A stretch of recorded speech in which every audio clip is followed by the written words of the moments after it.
வணக்கம்.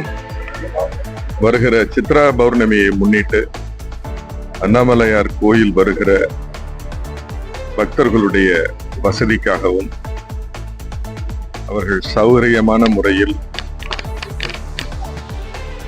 கோயிலை தரிசித்து செல்கிற கிரிவலத்தை வலம் வருகிற ஏற்பாடுகளுக்கான வசதிகளை இங்கு ஆய்வு செய்து வருகிறோம்.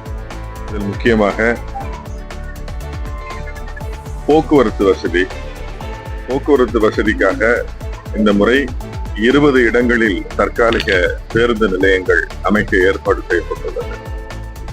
தவிர ரயில்வே துறையின் மூலமாக சிறப்பு ரயில்கள் இயக்குவதற்கான ஏற்பாடுகளும் செய்யப்பட்டு வருகிறது.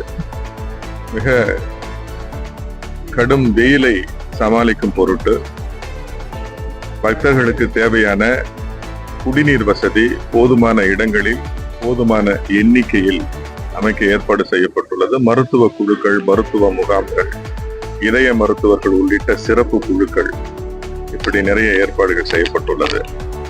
தவிர போதுமான இடங்களில் போதுமான எண்ணிக்கையில் கழிவறை வசதி கோயிலுக்கு உள்ளும் கிரிவல பாதையிலும் ஏற்பாடு செய்யப்பட்டுள்ளது. அனைத்து அடிப்படை வசதிகளும் பக்தர்களுக்கு இருக்கிற வகையில் மாவட்ட நிர்வாகம் அனைத்து துறை சார்ந்த அலுவலர்களோடு இணைந்து ஏற்பாடு செய்து வரும். பாதுகாப்பு ஏற்பாடுகளை பொறுத்தவரை மிக கவனமாக திட்டமிடப்பட்டு நடவடிக்கை எடுக்கப்பட்டு வருகிறது. இந்த முறை சிறந்த முறையில் இந்த சித்ரா பௌர்ணமி பக்தர்கள் எதிர்கொள்ளும் பொருட்டு அனைத்து ஏற்பாடுகளும் மாவட்ட நிர்வாகத்தின் சார்பாக செய்யப்பட்டுள்ளது. நன்றி.